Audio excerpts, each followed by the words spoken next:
we have one youth that recently just saved up enough money. She's been working her butt off. She went through our work program, has been able to save enough money. She bought her first car just a few days ago. She comes in and says, "Hey Ryan, I want to show you the car I just got from the job that she has," and is just so proud. Like watching her have so much hope and dignity and excited that she earned this on her own. Like that's the most beautiful thing.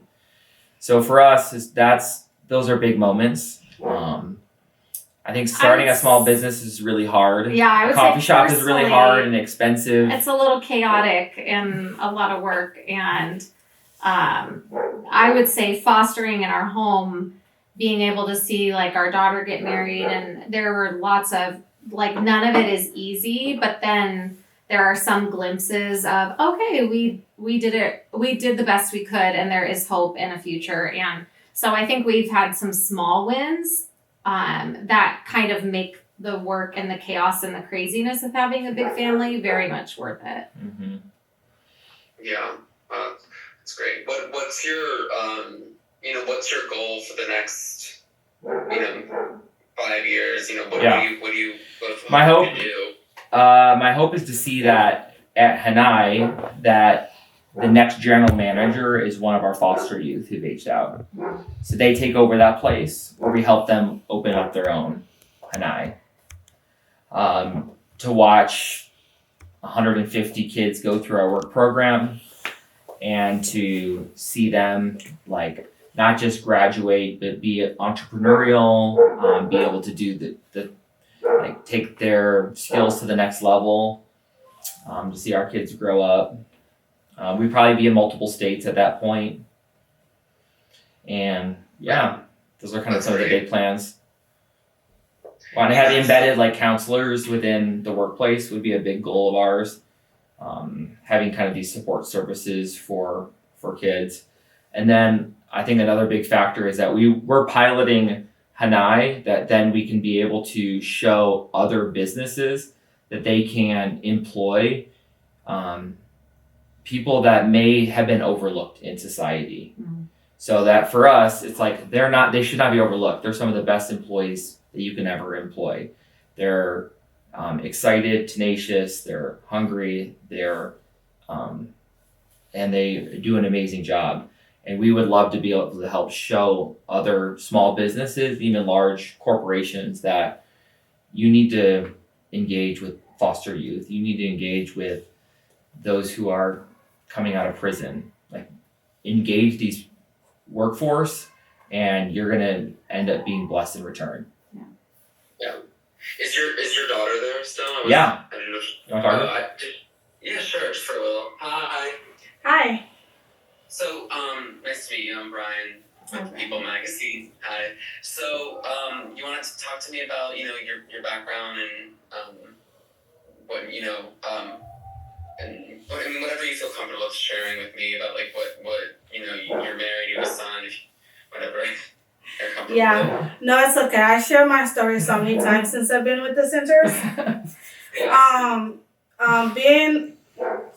Seeing it from my point of view is kind of like totally different than what a foster parent would see. I grew up in the system, moved homes to homes, like 6 homes. I moved from group home to group home. And then I met Ryan one day. He just randomly walked into my foster home. And he was like, "Hey, I'm Ryan." I'm just like, "Yeah, great, another manager." And then that's when he was like, "Well, yeah, I'm here to stay." Like, he started talking to me, and just like, and all of a sudden he was like, "Oh, you want to go have dinner with my family?" And I was like, "It sounds so creepy." I was like, "With your family?" He was like, "Yeah, I have a wife and have 4 kids." He had 4 kids at that time, all under 5. I was like, these are some crazy people. I was like, they really want to. Crazy white family. Yeah. And then I was like, yeah, like, it is what it is. Like, at this point in my life, I was like, I'm just a woman that's getting passed around. I'm probably going to leave again. This was at that point, I was like, it is what it is. I went to their house and then met their kids, who I love dearly. I fell in love with their kids faster than I fell in love with them. one dinner, he set me down, and then I just knew I was like, something's happening. What's happening? Like when he sat you down at the table, something's happening. They set me down. He was like, how would you like to stay for the rest of the summer? For like, how would you like to stay here? And I was like, just for the summer? He was like, well, like forever. And I was just like, oh my gosh, like how crazy am I? Like they want to keep me. And so I was like, heck yeah. You know, I was like the excited little teenager inside. I was like, yeah. It has been some hurdles. Because as a foster kid, you go through a lot of trauma. I've been through a lot of trauma. I have trust issues. I have so many things that I had to battle. And I didn't know what love and family really was. So it took Ryan and Sara a lot to teach me that. Like hugs, for example. I hated hugs. And then he practiced what hug was, what the meaning was. And soon now it just comes out of me. I just hug and I just love them at that point. Adoption came, and then that's when like my life totally changed, because ever since I got adopted, my story's been out. And like the way he tells my story, it's like, wow, like I didn't have those words to tell my story. It's hard to find my words, knowing like what I've been through is like trauma. Like I think a scary movie. I think of a scary movie when I think of my life, but when he explains it and he turns it into like a very blessed life, it just makes me open up like, wow, like you're right, like that's my life. You make me love my life. Mm-hmm. And so yeah, that's why I love watching him speak. I love hearing them speak and hear their words, because it helps me find my words. It helps me find my life in that. Like I see my life. I do think I'm beautiful because you tell me I'm beautiful. I do think I'm worth it because, you know, you tell me I'm worth it. You know, like, and it's been a battle up and down with that throughout my whole teenage year. You know, still my adult year. You know, but yeah, one of the things that you constantly think about as a foster kid is this I can't even say statistics. Yeah, statistics. Yeah, it's this, because that's your manager and your foster manager always tell you about statistics. Yeah. Oh yeah, you're probably gonna be in a game by this time, or you're probably gonna be dead at this age. And all my life, I'm trying to fight those. You know, I'm fighting those. Now you're about to get your first house. Yeah. So now I'm just like, okay, I'm not about to I'm about to work. I hear me working. I'm working. I'm not gonna be in none of that drug things. I'm working with kids. I want to go to college and get my degree. I got my son. I love my son. You know, I'm married. Even though they did say foster kids, they usually will have a kid by the time before 25.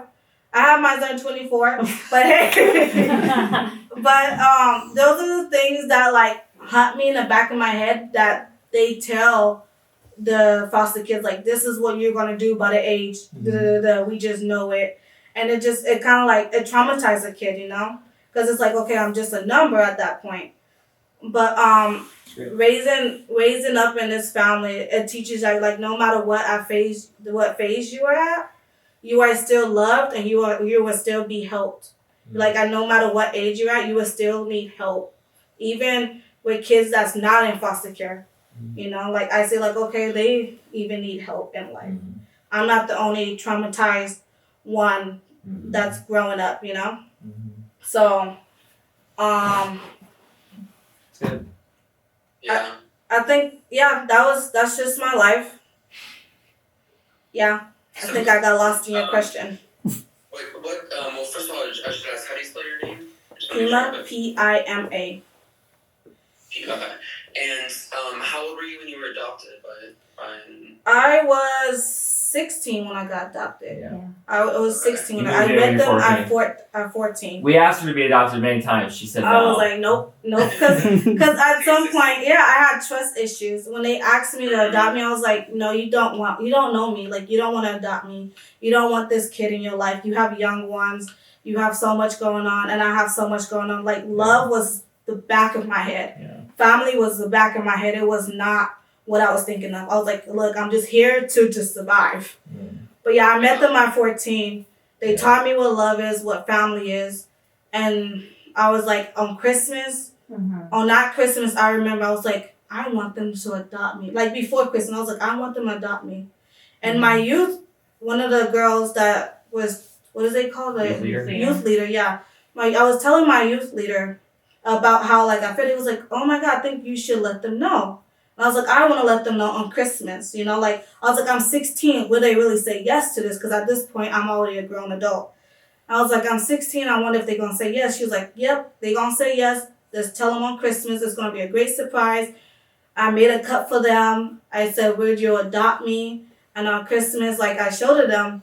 And then they just started crying. It was like, yes, we will, yes. So yeah, I got adopted at 16. Mm-hmm. And then I was like, son? huh? How old's your son? He's 2 now. He just turned 2 January. Okay, Yeah, congrats. thank you. Yeah, and are you involved with the organization Ohana. or the restaurant?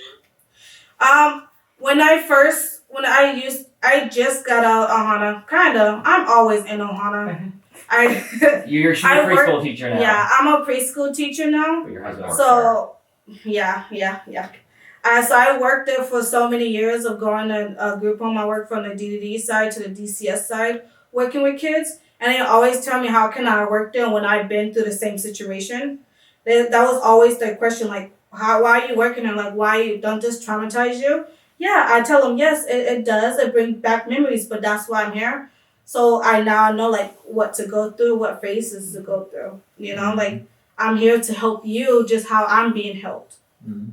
So being in there, working with Ohana kind of did open up a different light, because you see it from a different view. Like now I'm seeing this girl go through the same light that I've been through.